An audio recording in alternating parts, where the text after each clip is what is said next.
Ini adalah foto-foto beberapa stasiun di Pulau Jawa jelang libur Hari Raya, antara akhir tahun 1970-an hingga pertengahan 1990-an.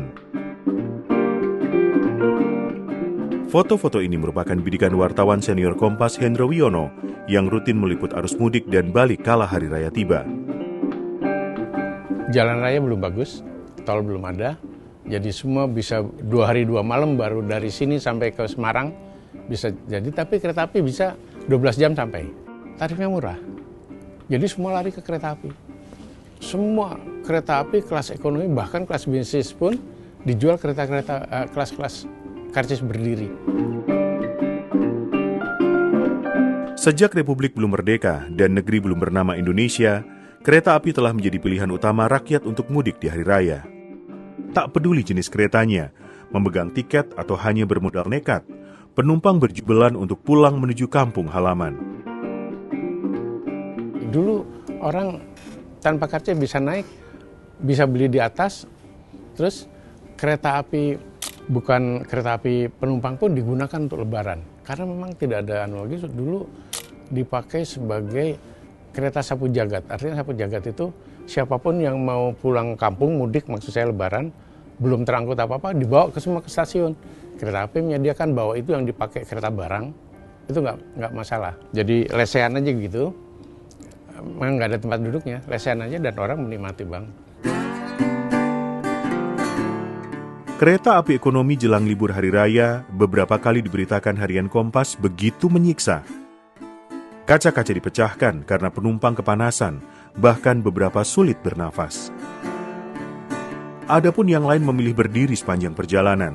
Ada juga yang memilih kamar kecil sebagai tempat bersandar dengan bau aduhai sepanjang perjalanan. Bahkan satu artikel Kompas pada tahun 1974 menyebutkan satu gerbong kereta ekonomi Jakarta tujuan Jawa Timur diisi 200 penumpang. Padahal seharusnya satu gerbong kereta maksimal diisi 80 penumpang. Jadi stasiun itu dulu terbuka banget. Orang bisa masuk dari pintu perlintasan kereta ke arah stasiun.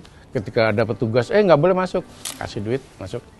Atau saya mau nganterin gitu, itu bisa aja masuk. Mestinya masuk gerbang aja dia harus punya tiket kan.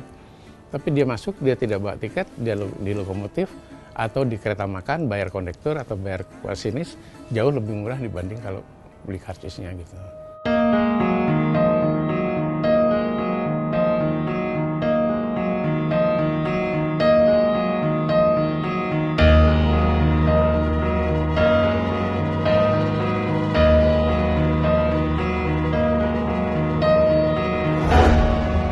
Kondisi ini diperparah dengan kereta api yang bisa berhenti sesuai permintaan penumpang, layaknya angkutan umum di jalan perkotaan.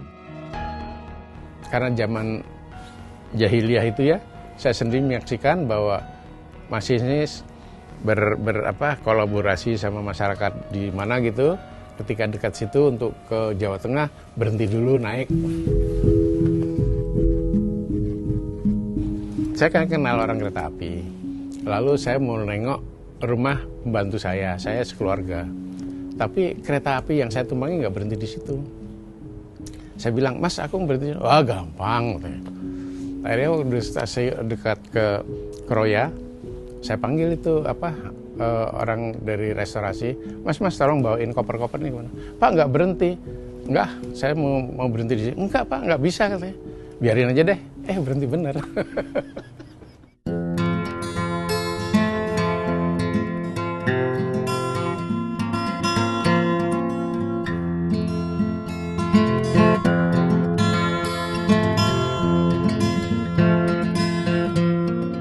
Meski jauh dari kata ideal dan lebih tepat dikatakan menyiksa, Hendro Wiono mengingat bagaimana kereta ekonomi lebih terasa hangat dibandingkan dengan kereta eksekutif. Tentu saja bukan karena kereta ekonomi penuh sesak tanpa AC, tetapi karena obrolan antar penumpang yang menyertai sepanjang perjalanan. Jadi orang kelas ekonomi satu tempat duduk hanya kapasitas 2 isi 3. Di bawah orang kelekaran gitu ya. Lalu penjaga asongan juga lewat gitu aja. Lalu kita bicara ngobrol sama yang lain. Ada yang bawa combrok misalnya, dia bagi-bagi.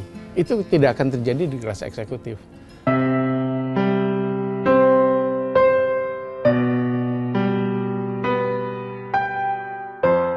Meski dianggap biasa, kondisi kereta api Indonesia sebelum tahun 2012 dapat dikatakan memprihatinkan. Tak hanya dari kondisi fisik kereta dan pelayanan bagi penumpang, namun juga nasib para karyawannya di masa silam.